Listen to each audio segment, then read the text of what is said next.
1254년 출생으로 이탈리아의 베네치아 상인 마르코 폴로라는 사람이 있었습니다. 그는 26년 동안 저 동쪽 세계를 향하여 여행을 떠납니다. 전 세계를 돌아다니고 집으로 돌아왔는데 베네치아 공화국과 제노바 공화국 사이에 두 해상 세력 간에 운명적인 격돌이 일어납니다. 그는 전쟁에 휘말리게 되었고 포로로 잡혀갑니다. 제노바의 감옥에 수감됩니다. 그런데 거기에서 한 명의 작가를 만나게 됩니다. 루스티켈로라고 하는 사람입니다. 이 마르코 폴로는 루스티켈로 작가에게 자신의 여행담을 들려주기 시작했습니다. 루스티켈로는 이 마르코 폴로의 세계 여행 내용을 감옥에서 글로 받아 적었습니다. 당시에는 인쇄술이 없었기 때문에 노트에서 노트로 필사본이 계속 이어지게 되었는데 140개 정도의 필사본이 나왔습니다. 그러다가 저 르네상스 때, 문예부흥 때 15세기, 16세기 경에 마침내 동방견문록이라고 하는 인쇄본이 나왔습니다. 이 인쇄본이 유럽 전역에 퍼졌습니다. 1492년 아메리카 신대륙을 발견한 컬럼버스는 그 이전에 이 마르코 폴로의 동방견문록을 읽되 주석을 달아가면서 읽을 정도였고 유럽 전체의 사람들이 이 동방견문록을 통해서 아주 굉장한 지식을 얻게 되었습니다. 그런데 이 동방견문록에는 1275년 마르코 폴로가 페르시아 동방 박사들의 나라를 방문했다는 내용이 나옵니다. 당시에 페르시아는 오늘날의 이란을 가리킵니다. 마르코 폴로는 거기에서 이 동방 박사들의 무덤을 보게 됩니다.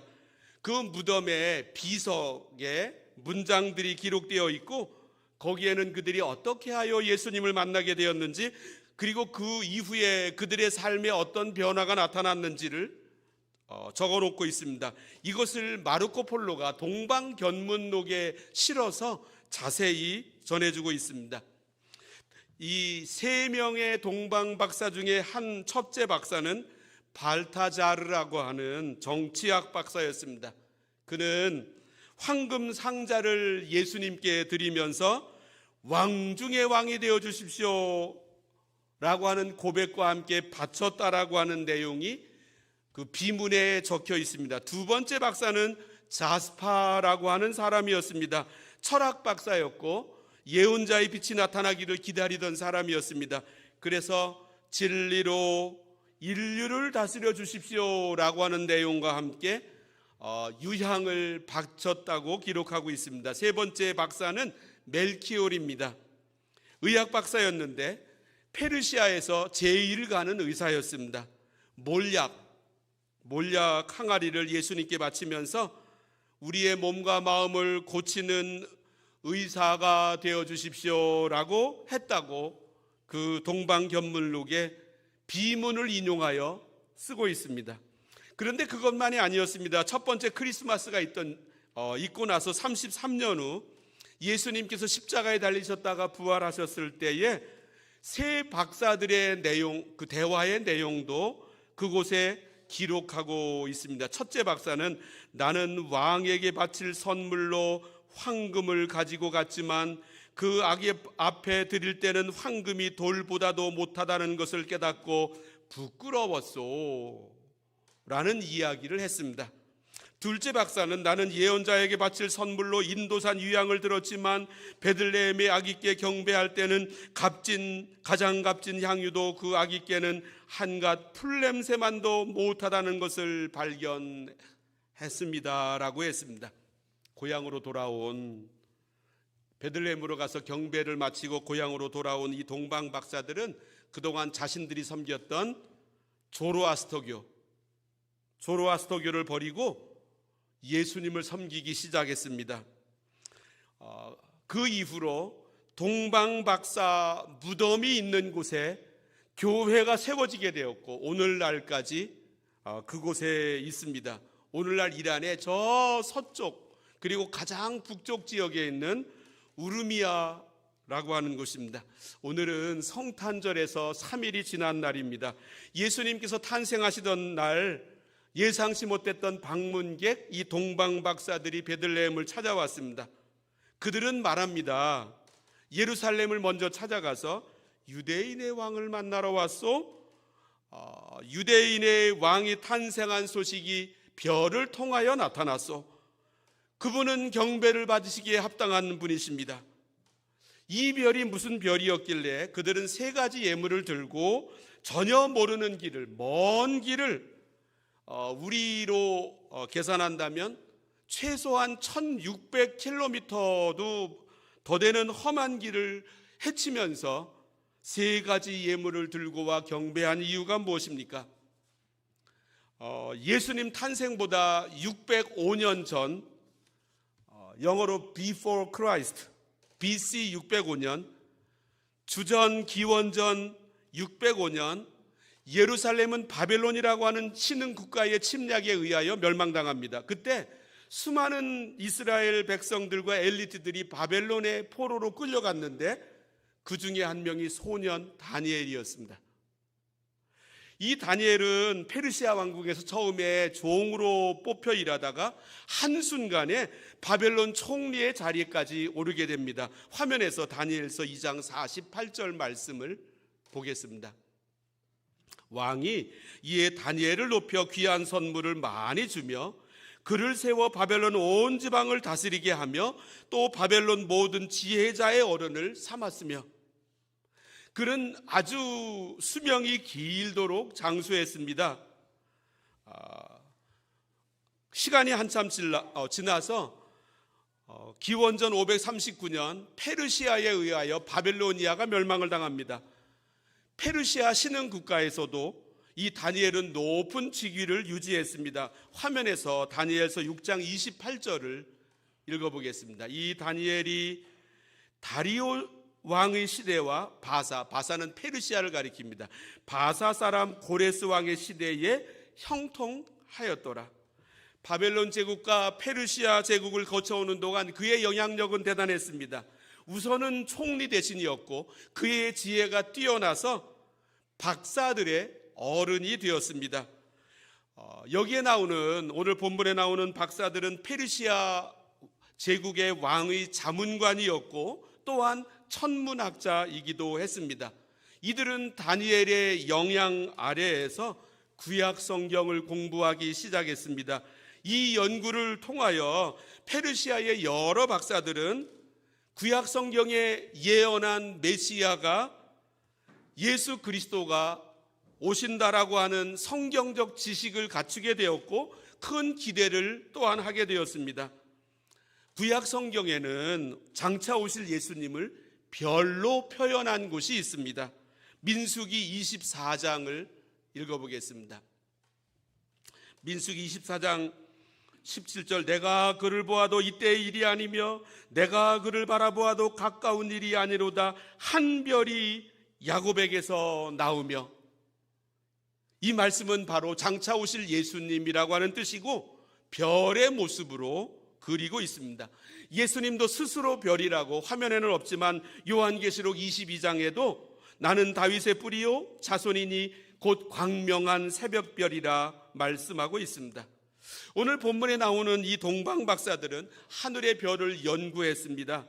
그러다가 성경에서 예언한 별이 나타난 것을 발견하고 환성을 질렀습니다. 그리고 급히 짐을 꾸리고 낙타를 타고 별이 이동하는 경로를 따라 구약 성경에 적혀 있는 대로 유대 땅을 향하여 가기 시작했습니다. 이 이야기는 이미 엊그저께 3일 전 성탄절 때 나누었습니다. 우리 한번 1절과 2절 말씀, 마태복음 2장 1절과 2절 말씀을 우리 한번 다시 읽겠습니다. 헤롯 왕 때에 예수께서 유대 베들레헴에서 나심에 동방으로부터 박사들이 예루살렘에 이르러 말하되 2절 유대인의 왕으로 나신 이가 어디 계시냐 우리가 동방에서 그의 별을 보고 그에게 경배하러 왔노라 하니 그들은 별의 인도를 따라왔습니다. 그런데 문제는 그들이 본 별이 예수 그리스도의 탄생을 가리키는 그 별이 동방박사의 앞길을 처음부터 끝에까지 비추지 아니했다라고 하는 사실입니다. 그들은 페르시아에서 별을 관측하면서 예수님을 나타내는 별을 발견했습니다. 그들은 별을 따라 출발했습니다. 그 다음을 우리는 이렇게 이해합니다. 별을 따라, 별을 보면서 별의 인도함 따라 유대 땅까지 왔습니다. 그런데 그만 별의 움직임에 신경 쓰지 않고 자신의 생각과 판단대로 예루살렘 왕궁을 찾아갔습니다. 헤롯 왕은 이들을 통하여 새로운 왕의 탄생 소식을 듣습니다.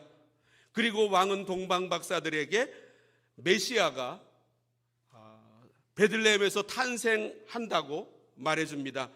만약 그들이 끝까지 별의 인도를 따라갔더라고 한다면 예루살렘으로 들어가 유대인의 왕으로 나신 이가 어디 있느냐, 어디 계시냐, 우리가 동방에서 그의 별을 보고 그에게 경배하러 왔노라라고 물어볼 필요가 없었을 것입니다. 헤롯 왕과 온 예루살렘이 소동할 이유도 없었을 것입니다. 이것이 바로 오늘 우리들이 이해하고 있는 동방박사 이야기입니다. 그런데 성경을 잘 읽어보면 동방박사의 여행 경로 순간순간마다 항상 별이 나타나서 그들을 이끈 것은 아니었습니다. 만약 그들에게 모든 순간 별이 나타났다고 한다면, 그리고 그들이 그 별을 따라왔다라고 한다면 왜 베들레헴으로 곧바로 갈 것이지 예루살렘으로 들어가 헤롯 왕궁을 찾아서 그들에게, 왕에게 메시아의 탄생 장소가 어디냐고 물어보았겠습니까? 이 동방박사들은 헤롯 왕에게 바로 그 장소를 물어보았습니다. 왕은 그들을 베들레헴으로 보냈습니다. 8절 말씀 읽어보겠습니다. 8절 말씀, 아니요, 그게 아니고 오늘 본문, 베들레헴으로 보내며 이르되 가서 아기에 대하여 자세히 알아보고 찾거든 내게 구하여 나도 가서 그에게 경배하라.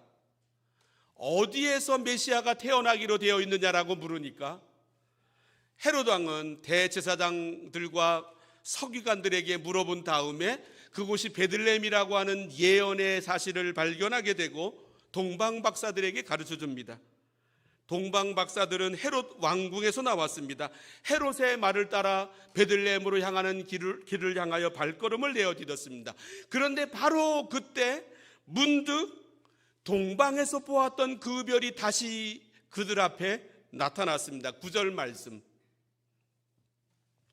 박사들이 왕의 말을 듣고 갈새 동방에서 보던 그 별이 문득 앞서 인도하여 가다가 왕의 말을 듣고 베들레헴으로 향하여 발걸음을 내어디딘 것이 먼저였고, 그 다음에 그들이 페르시아에서 보았던 별이 다시 나타났습니다.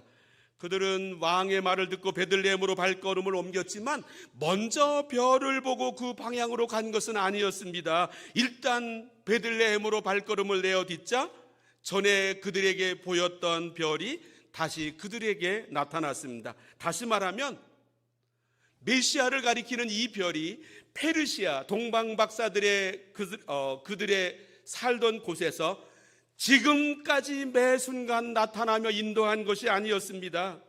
처음에 나타났던 그 별이 나타났다가 사라졌습니다. 그리고 헤롯 왕으로부터 베들레헴이라고 하는 소식을 듣고 거기로 향하여 발걸음을 내어딛자 그 별이 다시 나타나게 된 것입니다.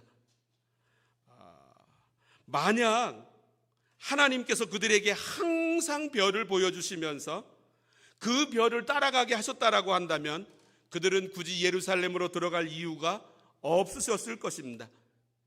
그런데 하나님은 그렇게 하지 않으셨습니다.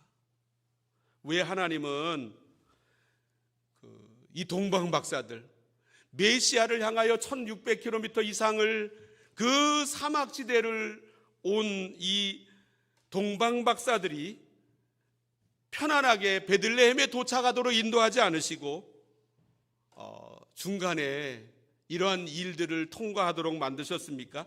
이 모습을 통하여 하나님께서 우리들에게 말씀하시는 바는 무엇입니까? 첫 번째로, 하나님의 인도하심이 항상 눈에 나타나지는 않습니다. 동방 박사들은 예루살렘으로 오는 내내 불안했을 것입니다. 지금 우리가 바른 길을 가고 있는 것일까? 혹시 잘못된 길을 걷는 것은 아닐까? 메시아를 만날 수 있기는 한 것인가? 얼마를 더 가야 하는 것인가? 모든 것이 불확실했습니다. 그럼에도 불구하고 그들은 앞으로 향하여 나아갔습니다. 그러다가 예루살렘까지 오게 된 것입니다. 여기에는 보이지 않는 인도하심이 있었습니다. 하나님은 우리를 분명히 인도하십니다. 하루에 24시간 인도하십니다. 1년 365일 인도하십니다. 한순간도 우리에게서 눈을 떼시는 적이 없으십니다. 그러나 우리 육신의 눈에는 안 보이는 때가 대부분입니다. 하나님께서 모세를 이집트에서 공주의 아들의 놀라운 신분으로 있던 이 모세를 광야로 보내셨습니다. 그 광야는 오늘날 사우디아라비아 그 사람들이 살고 있지 않은 곳입니다. 그런데 모세가 그곳에서 40년을 지내는 동안 하나님은 모세에게 한마디도 하지 않으셨습니다. 그렇다고 하나님께서 모세로부터 눈을 떼셨을까요? 아니었습니다. 어떻게 그렇게 말할 수 있습니까? 하나님은 모세가 양떼를 몰고 호렙산 바로 밑에까지 몰고 오는 모습을 정확하게 주시하고 계셨습니다. 그리고 그가 호렙산 밑에 도착하는 그 순간에 저 산 위에 그곳에서 떨기나무가 막 불에 타는 모습으로 모세에게 비춰지도록 하셨습니다. 그의 주의를 이끄시려고.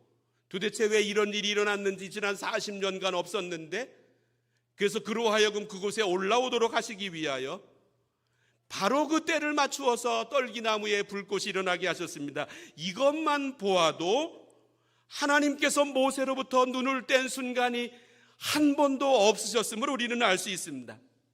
오늘날 교회에서 잘 부르지는 않지만 1980년대와 90년대 한국교회 예배 시간을 찬송으로 크게 이끈 복음성가들을 작곡한 최용덕이라고 하는 분이 계십니다. 이분의 대표적인 곡은 오늘 나는, 낮엔 해처럼 밤엔 달처럼 나의 힘이 되신 여호와여 가서 제자 삼으라 오 신실하신 주. 하나님 한 번도, 오 신실하신 주의 가사 첫 번째는 하나님 한 번도 나를 실망시킨 적 없으시고입니다. 이분은 삶을 살다가 큰 실패를 하게 되었습니다. 영적인 침체까지 왔습니다. 이 침체가 길어지고 깊어지게 되었습니다. 좌절감이 몰려왔습니다. 그때 그에게 엄습한 내용은 하나님께서 나에게 손을 떼신 것이 아닌가, 하나님께서 나를 버리신 것은 아닌가 하는 의심이었습니다. 그런데 그의 간증입니다. 1984년 9월 어느 날 새벽, 이 고민 때문에 밤새도록 잠을 자지 못하고 새벽을 맞이하게 되었는데, 그는 무릎을 꿇고 하나님 나를 버리셨습니까? 나를 불쌍히 여겨주십시오 라고 눈물을 흘리며 기도했습니다. 그 젖은 눈을 가지고 위를 쳐다보기 시작했습니다. 그때 자기의 등 뒤에서 안타깝게 이 사람을 바라보고 계신 하나님을 보게 되었습니다. 그리고 음성이 들리기 시작했습니다. 나는 너를 떠난 적이 없었느니라. 네가 나를 등지고 도망가는 그때에도 나는 너에게서 한 번도 눈길을 뗀 적이 없었느니라. 네가 실패하여 울고 있을 때에도 나는 내가 다시 승리하고 일어서리라 기대하고 언제나 잔잔한 미소로 너를 바라보고 있었노라. 이 음성이 들려왔습니다. 아, 그랬군요. 하나님 그러셨군요. 흐르는 눈물을 그분의 말에 의하면 주먹으로 닦아내면서 노트를 꺼내 떠오르는 시상을 글로 적기 시작했습니다. 그리고 피아노를 두드리며 거기에 곡을 붙이기 시작했습니다. 이렇게 하여 탄생한 곡이 나의 등 뒤에서입니다. 나의 등 뒤에서 나를 도우시는 주, 나의 인생길에서 지치고 고나여 매일처럼 주저앉고 싶을 때 나를 밀어주시네. 일어나 걸어라, 내가 새 힘을 주리니 일어나 너 걸어라, 내 너를 도우리. 그런데 2절은 이렇게 노래합니다. 나의 등 뒤에서 나를 도우시는 주, 평안히 길을 갈 땐 보이지 않아도, 평안히 길을 갈 땐 보이지 않아도 안 보인다는 것입니다. 지치고 고나여 넘어질 때면 다가와 손 내미시네.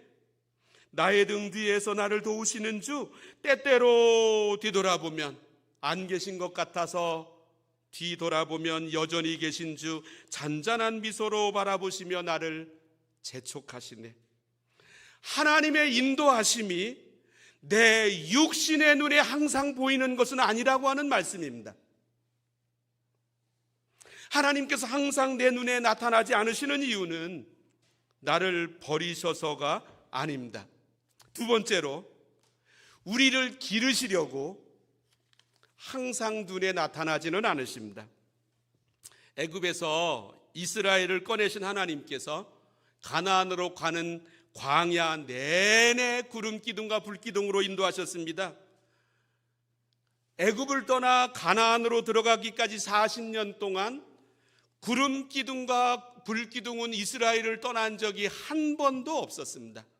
출애굽기 13장을 화면에서 제가 읽어보겠습니다. 여호와께서 그들 앞에서 가시며 낮에는 구름 기둥으로 그들의 길을 인도하시고 밤에는 불 기둥을 그들에게 비추사 낮이나 밤이나 진행하게 하시니 22절, 낮에는 구름 기둥 밤에는 불 기둥이 백성 앞에서 떠나지 아니하니라. 자, 여기서 질문이 생깁니다. 하나님은 이스라엘 백성이 가나안으로 가는 길을 알지 못해서 그들이 길을 잃어버릴까 봐 구름 기둥과 불 기둥으로 인도해 주셨을까요? 아니었습니다. 그들은 이미 목적지가 가나안임을 잘 알고 있었습니다. 그리고 어떻게 하면 거기에 들어갈 수 있는지도 이미 알고 있었습니다. 이스라엘 백성들이 지나온 이 광야는 모세가 40년 동안이나 살았던 곳이었습니다. 모세는 그 광야를 손바닥 들여다보듯이 잘 알고 있었습니다. 만일 하나님께서 모세에게 네가 알아서 이스라엘 백성들을 데리고 가나안 땅으로 돌아가라 하셨다면 모세는 40년이 아니라 아마도 40일 만에 다 데리고 들어갈 수 있으셨을 것입니다. 그런데 이스라엘 백성들이 가나안에 들어가는데 40년이나 걸렸습니다. 왜 40일이면 충분히 들어갈 수 있는 길을 40년이나 걸리게 하셨습니까? 구름 기둥과 불 기둥을 따라가다 보니까 그렇게 되었습니다. 하나님은 이스라엘 백성들이 곧바로 가나안으로 들어가지 않고 광야에서 훈련을 더 받도록 구름 기둥과 불 기둥을 보내신 것이었습니다. 이스라엘이 원하는, 백성들이 원하는 길이 아니라 하나님께서 그들을 향하여 작정하신 길로 가도록 하기 위하여 구름 기둥과 불 기둥을 그들에게 보내셨습니다. 우리는 상상합니다. 하나님께서 이스라엘을 출애굽 때 그들을 향하여 하신 것처럼 우리에게도 매일 매시간 매순간 구름 기둥과 불 기둥을 보내주셔서 그것을 따라가라고 하시면 얼마나 좋을까. 하나님은 그렇게 하신다? 이렇게 생각합니다. 그러나 하나님은 그렇게 하지 않으십니다. 하나님은 우리가 모르는 사이에 인도하실 때가 많습니다. 우리가 전혀 의식하지 못하는 그 순간순간이 연결되어서 하나님의 인도하심이 나타나게 됩니다. 따라서 비록 우리 앞에 구름 기둥, 불 기둥이 나타나지 않고 보이지 않아도, 별이 우리들에게 보이지 않아도 하나님은 우리가 모르는 사이에 하나님만의 방법으로 우리를 인도해 나가십니다. 동방 박사들이 별을 보았던 것처럼 이 별이 우리들에게도 1년 내내 선명하게 보인다고 기대하지 마십시오. 하루 24시간 1년 365일 구름 기둥과 불 기둥을 기대하지 마십시오. 점치듯 하나님을 상상하지 마십시오. 소위 예언 기도를 받아야 한다는 사람들을 따라가지 마십시오. 한국 목회 데이터 연구소에서 정확하게 통계를 냈는데, 한국 자기가 크리스천이라고 이야기하는 사람들의 20%가 무속을 사용합니다. 소위 점치러 갑니다.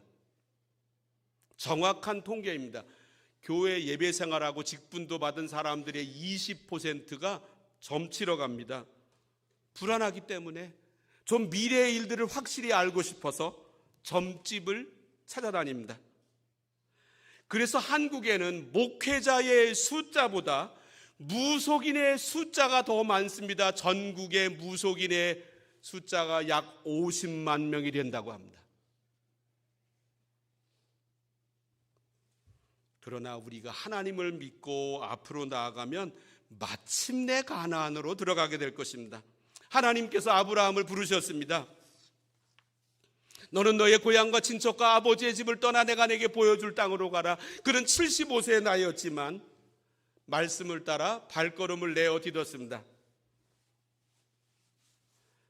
그의 나이 75세에. 그런데 아브라함은 어떤 지도를 가지고 갔는지, 그에게 구름 기둥과 불 기둥이 이스라엘에게 나타났던 것처럼 나타났는지를 히브리서 11장 8절에서 말씀합니다. 화면에서 보겠습니다. 믿음으로 아브라함은 부르심을 받았을 때에 순종하여 장래의 유업으로 받을 땅에 나아갈새 갈 바를 알지 못하고 나아갔으며, 영어 번역을 보면 그 아래에 쓰여 있는 영어 번역 중간 그 오른쪽에 even though, 비록 무엇이라 할지라도 he didn't know, 그는 몰랐음에도 불구하고 무엇을 몰랐냐면 그가 어디로 가야 하는지를 몰랐음에도 불구하고 그는 갔다라고 하는 것입니다. 지도가 없었습니다. 목적지도 몰랐습니다. 목적지도 알지 못했습니다. 최종 목적지를 몰랐습니다. 그러나 가나안에 잘 도착했습니다. 육신의 눈에는 보이지 않았지만 그를 향하신 하나님의 발걸음이 그를 인도하셨습니다. 동방박사가 별을 보지 못한 순간들, 그들은 묵묵히 그 길을 갔습니다. 인생이 뭡니까? 갈 바를 알지 못하는 게 인생입니다. 아브라함도 그랬고 동방박사들도 그랬습니다. 하나님 오늘 우리들에게도 그렇게 하십니다. 왜요? 우리들을 길러내시려고. 세 번째로, 하나님은 한 번에 하나씩만 보여주십니다. 하나님은 먼저 보여주시고 따라오라고 말씀하지 않으십니다. 다 설명해 준 다음에 나를 향하여, 그래, 이해가 되니? 그렇기 때문에 나와 같이 한번 가보지 않을래? 순종할 수 있겠니? 라고 물어보지 않으십니다. 한 번에 다 보여주지 않으십니다. 단지 따라오라고만 명령하십니다. 그리고 무조건 순종하라고 하십니다. 하나님의 인도하심은 마치 퍼즐, 수수께끼 맞추는 게임처럼 시간이 지나고 나면서 서서히 그림이 드러나기 시작합니다. 하나님의 인도하심을 따라가다 보면 그래서 하나님께서 이끌어 가시는 곳이 어디인지를 조금씩 이해하게 됩니다. 나중에 가서 깨닫게 됩니다. 하나님께서 그래서 이 모습으로 이끌어 오셨구나. 우리가 한국 사람들이 많이 부르는 찬송가 430장이 있는데, 하나님이 우리를 인도하시는 방법을 소개하고 있습니다. 주와 같이 길 가는 것 즐거운 일 아닌가? 우리 주님 걸어가신 발자취를 밟겠네. 한 걸음 한 걸음 주 예수와 함께 날마다 우리는 걷겠네. 한 걸음 한 걸음 날마다. 왜 이렇게 표현하고 있습니까? 그것도 이 4절로 되어 있는 후렴마다 이 고백을 하고 있는 이유가 무엇이겠습니까? 한 걸음 한 걸음 주 예수와 함께 날마다 우리는 걷겠네. 이것이 바로 하나님께서 우리를 인도하시는 방법이기 때문입니다. 하나님은 우리의 길을 인도하시되 처음부터 마지막까지 전체를 한눈에 보여주지 않으십니다. 한 30여 년 전에 몬트리올에 사시는 한 목사님이 자동차를 운전하여 생전 처음으로 이곳 몬트리올에서 미국 저 서해안 샌프란시스코까지 자신의 차로 여행을 했습니다. 가는 길을 알지 못하니까 CAA라고 알고 계시죠? CAA에 가서 지금 거기까지 가려고 하니 지도를 만들어 주십시오. 그래서 거기에서 지도를 옆으로 쫙 이렇게 이어서 만들어 주었습니다. 처음부터 끝에까지. 그리고 그 가는 길을 형광색으로 표시를 해 주었습니다. 요새는 인쇄된 지도가 사라지고 자동차 내비게이션 시스템이 그 길을 표시해 주지 않습니까? 거기를 보면 처음부터 끝에까지의 길이 다 나옵니다. 중간에 무엇이 있는지, 어디에 올라가야 하는 산이 있는지, 호수가 있어서 어디는 돌아가야 하는지, 어디에 주유소가 있는지까지도 다 보여줍니다. 그러나 하나님은 그렇게 인도하지 않으십니다. 한 걸음씩 인도하십니다. 하루하루 인도하십니다. 일용할 양식을 주십니다. 지금 알아야 할 것만 알려주십니다. 하루하루의 은혜를 주십니다. 1년치의 은혜를 한꺼번에 왕창 내려주지 않으십니다. 그래서 우리는 성경을 읽어도 아무리 읽어보아도 판단이 잘 서지 않을 때가 있습니다. 하나님의 뜻이 무엇인지를 알 수 없을 때도 많습니다. 그렇기 때문에 우리는 매일 기도할 수밖에 없습니다. 하나님 앞에 겸손하게 그분의 인도하심을 구하며 말씀 묵상하며 하나님의 지시를 받는 일을 매일 해야 합니다. 동방 박사들이 그들이 원치 않았지만 예수님 탄생한 곳을 구체적으로 찾기 위하여 예루살렘으로 들어갔던 것처럼 우리도 때로 길을 잘못 들어서서 돌아갈 때도 있습니다. 하나님의 뜻이라고 생각했는데 아닌 것 같을 때도 있습니다.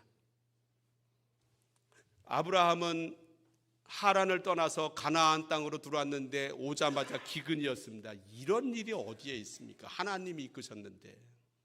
그래서 애굽으로 갔습니다. 애굽으로 가는 것은 하나님께서 그에게 계획하신 일이 아니었습니다. 그러나 그는 나중에 가나안 땅으로 돌아옵니다. 그곳을 보게 되면 하나님은 아브라함을 책망하지 않으셨습니다.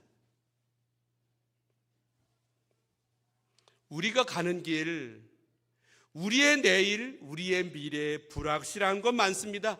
그러나 여기에서 하나님을 의지하면 하나님께서 바로 거기에서 발걸음을 디뎌야 할 것을 보여주십니다. 모든 것이 확실하다고 한다면 우리가 기도하겠습니까? 모든 것이 분명하다면 우리가 하나님의 도우심을 구하겠습니까? 인도하심을 사모하겠습니까? 인생을 살다가 길이 보이지 않거나 막막하거나 앞길이 어두울 때, 벼랑 끝에 선 것처럼 보일 때 하나님 앞에 엎드려야 합니다. 그러면 하나님은 우리가 잃어버린 길을 찾게 해주시고 뿐만이 아니라 없는 길도 만들어 주십니다.